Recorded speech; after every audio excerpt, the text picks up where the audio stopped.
Hello, मैं doctor Kanishka दुकानिया, चरक hospital. मैं एक यूरोलॉजिस्ट और किडनी ट्रांसप्लांट सर्जन हूँ। मैं रेगुलरली प्रोस्टेट के पेशेंट्स को देखता हूँ और कई लोग पेशाब की दिक्कत से परेशान होकर आते हैं, कई तरह की समस्या लेके आते हैं। तो मैं आज आपको प्रोस्टेट के बारे में आपको बताना चाहता हूँ। प्रोस्टेट एक अखरोट के आकार की ग्रंथि होती है जो हमारे मूत्र मार्ग के आसपास पाई जाती है। ये मूत्राशय जो होता है उसके पीछे रहती है और अगर साइज इसका बढ़ता है तो ये पेशाब के रास्ते में रुकावट करती है। नॉर्मली ये प्रोस्टेट जो है वो 50 से 60 साल की उम्र के व्यक्ति जिसकी उम्र 50 से 60 साल से ऊपर होने लगती है, उसमें इसकी साइज जो है वो बदलती है, तेजी से बढ़ती है और उसके कारण पेशाब में कई तरह की समस्या लेके पेशेंट आते हैं। जो समस्या होती है वो नॉर्मली जो पेशेंट लेके आते हैं वो पेशाब की धार कमज़ोर होना, पेशाब जल्दी जल्दी लगना, पेशाब रुक रुक के होना या पेशाब में खून आना या कई बार पेशाब करने के बाद ऐसा लगना कि पेशाब बची हुई है। कई लोग यंग पेशेंट्स भी आते हैं जो सेम समस्या लेके आते हैं और बोलते हैं हमारी प्रोस्टेट बढ़ गई है। तो आज मैं यही बताना चाहूँगा कि प्रोस्टेट जो है वो 50-60 साल की उम्र के लोगों में जो होता है तब हम लोग बोलते हैं प्रोस्टेट बढ़ जाना या BPH, बिनाइन प्रोस्टेटिक हाइपरप्लेसिया। अगर 40 साल के कम उम्र में अगर पेशेंट्स आ रहे हैं और ये पेशेंट्स ये सब समस्या लेके आ रहे हैं तो कई तरह की अलग बीमारी का कारण हो सकता है, जैसे पेशाब की नली में रुकावट होना जिसको हम लोग स्ट्रिक्चर बोलते हैं, या प्रोस्टेट और ब्लैडर का जो एंगल होता है वो ऊंचा होना जिसको हम लोग बोलते हैं हाई ब्लैडर नेक।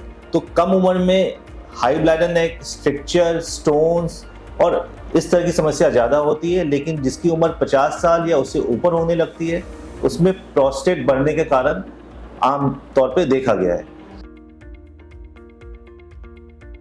प्रोस्टेट बढ़ने से लोग पेशाब में तकलीफ आती है, लेकिन कई बार प्रोस्टेट नॉर्मल साइज का होने के बाद भी पेशाब में तकलीफ हो सकती है, जिसका मुख्य कारण इन्फेक्शन, पेशाब की थैली में पथरी या प्रोस्टेट में कुछ ऐसा बदलाव होना जैसे गांठ बन जाना जिसको हम लोग प्रोस्टेट कैंसर बोलते हैं, ये सारी समस्या होती है।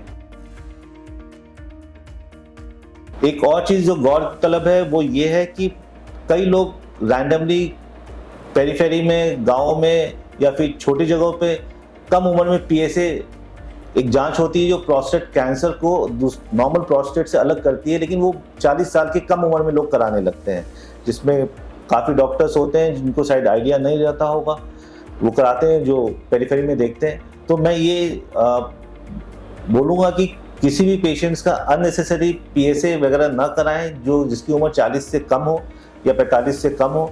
PSA का सिग्निफिकेंस तभी है प्रोस्टेट कैंसर को डिफाइन करने में या उसको आइडेंटिफाई करने में जब 45-50 साल के ऊपर हो गई हो। प्रोस्टेट PSA 45 या 50 के एज के ऊपर में ही सिग्निफिकेंट माना जाता है और इसका मतलब ये नहीं होता है PSA बढ़ने का मतलब कि प्रोस्टेट कैंसर ही है। कई बार इन्फेक्शन या फिर रिसेंट कैथराइजेशन इन सब के कारण भी हो सकता है। तो ये जो जितनी समस्या है प्रोस्टेट के पेशाब के रास्तों की कि पेशाब जल्दी जल्दी आना, खून आना, इसमें कई कारण हो सकते हैं, लेकिन आमतौर पे जो लोग आते हैं वो यही बोलते हैं कि हमें प्रोस्टेट बढ़ गई है। ठीक है, तो ये गलतफहमी लोगों से दूर करना बहुत ज़रूरी है कि उम्र के हिसाब से बीमारी डिफाइन होती है, न कि बस ये मान लेना कि पेशाब में तकलीफ है तो प्रोस्टेट बढ़ गई है। तो इस चीज़ पे मैं यही चाहूँगा कि लोग जागरूक हों और उसी हिसाब से सारा अपना ट्रीटमेंट कराएं। और किसी तरह की पेशाब की समस्या अगर हो तो यूरोलॉजिस्ट से जरूर संपर्क करें। सेल्फ मेडिकेशन या ओवर द काउंटर मेडिकेशन के तौर पे दवाइयाँ ना लें। अब एक और चीज़ मैं बोलूँगा, लोग सोचते हैं कि प्रोस्टेट का क्या इलाज है। नॉर्मल देखा जाता है कि अगर प्रोस्टेट बढ़ी है, ठीक है, और पेशाब में दिक्कत आ रही है तो बेसिक जांचें जैसे पेशाब में कोई इन्फेक्शन तो नहीं है, जिसके लिए यूरिन कल्चर, यूरिन रूटीन और स्पेसिफिकली पेशाब का फ्लो जिसको बोलते हैं यूरोफ्लोमेट्री। अगर यूरोफ्लोमेट पेशेंट बता रहा है मुझे तकलीफ है तो ये जांचें बेसिक है जो हमें करनी चाहिए।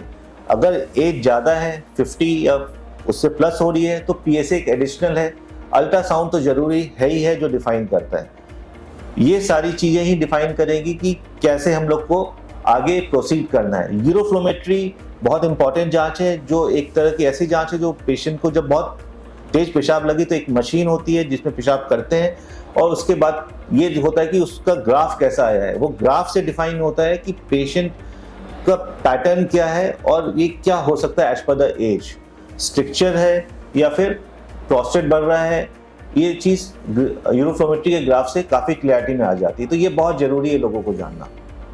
किसी भी पेशेंट को अगर पेशाब में खून आ रहा है, जल्दी जल्दी पेशाब लग रही है, या रात में कई बार जाना पड़ रहा है, या पेशाब में जलन हो रही है, या पेशाब की धार कमज़ोर हो रही है, तो एक एडवाइस दूंगा मैं पब्लिक को कि जरूर यूरोलॉजिस्ट से संपर्क करें, ओवर द काउंटर मेडिकेशंस ना लें, और प्रॉपर तरीके का पूरा इवैल्यूएशन करा के निश्चिंत होके तब दवाइयाँ लें।